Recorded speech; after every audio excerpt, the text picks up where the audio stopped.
Assalamualaikum warahmatullahi wabarakatuh.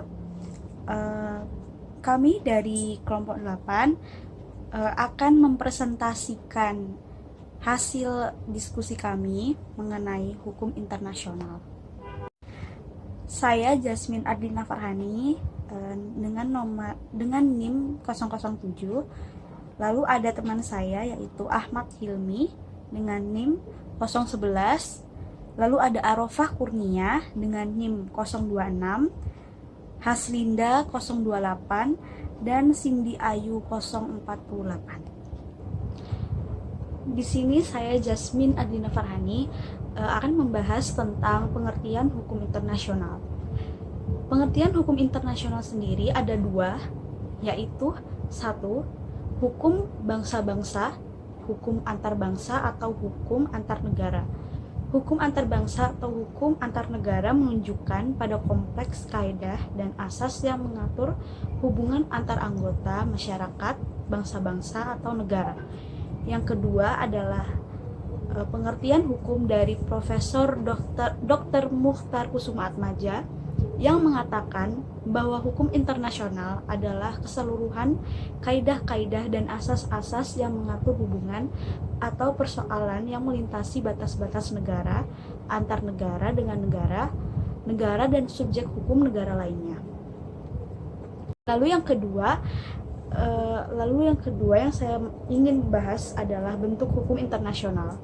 Bentuk hukum internasional sendiri ada dua. Yang pertama adalah hukum internasional regional. Hukum internasional yang berlaku atau terbatas daerah lingkungan berlakunya seperti hukum internasional Amerika atau Amerika Latin seperti konsep landasan kontinen atau continental shelf dan konsep perlindungan kekayaan hayati laut atau conservation of the living resource of the sea yang mula-mula tumbuh di benua Amerika sehingga menjadi hukum internasional umum. Terima kasih. Wassalamualaikum. Di sini akan menjelaskan subjek hukum internasional. Subjek hukum internasional ada 5. 1. Negara. 2. Individu. 3. Tahta Suci atau Vatikan. Yang keempat, Palang Merah Internasional. Yang kelima, organisasi internasional. Wabarakatuh. Perkenalkan, nama saya Ahmad Hilmi Ramadhani, NIM 011. Saya akan menjelaskan tentang hukum internasional khusus.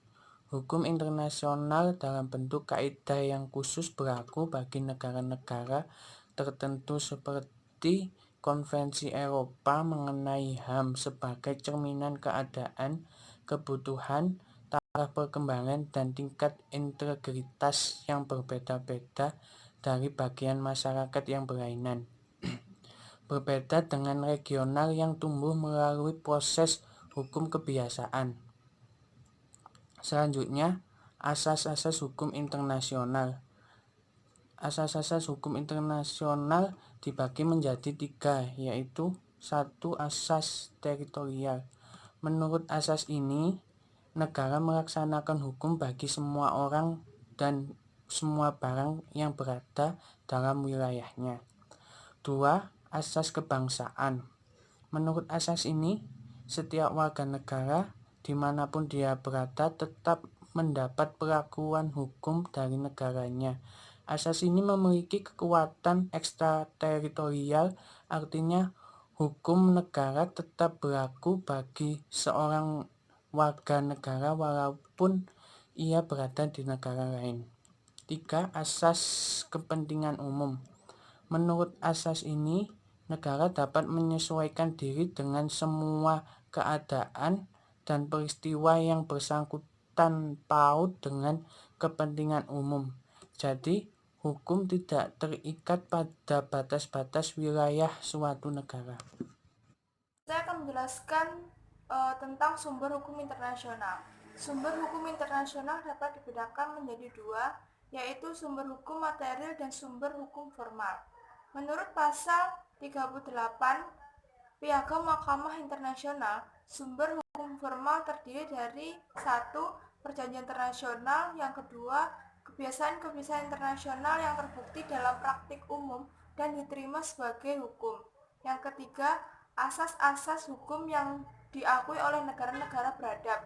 Yang keempat, jurisprudensi, yaitu keputusan hakim hukum internasional yang telah memiliki kekuatan hukum tetap. Yang terakhir, doktrin, yaitu pendapat para ahli hukum internasional.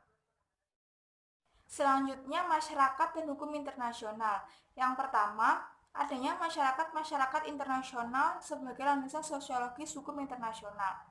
Adanya masyarakat internasional ditunjukkan adanya hubungan yang terdapat antar anggota masyarakat internasional karena adanya kebutuhan yang disebabkan antara lain oleh ilmu pengetahuan, keagamaan, sosial, dan lain-lain, mengakibatkan timbulnya kepentingan untuk memelihara dan mengatur hubungan bersama untuk kepentingan bersama. Yang kedua, asas hukum yang bersamaan sebagai unsur masyarakat hukum internasional.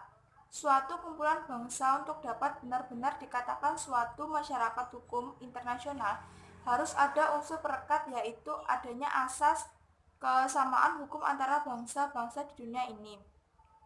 Yang ketiga, kedaulatan negara, hakikat dan fungsinya dalam masyarakat internasional.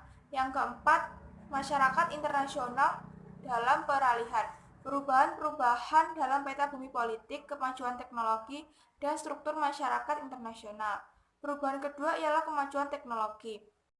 Kemajuan teknologi berbagai alat perhubungan menambah mudahnya perhubungan yang melintasi batas negara. Di sini saya akan menjelaskan peran hukum internasional terhadap peradaban dunia. Yang pertama yaitu, pada prinsipnya hubungan internasional berupaya agar hubungan-hubungan antar negara terjalin dengan persahabatan, atau biasa disebut dengan friendly relation among states, dan tidak mengharapkan adanya persengketaan. Yang kedua, hubungan internasional memberikan aturan-aturan pokok kepada negara-negara yang bersengketa untuk menyelesaikan sengketanya.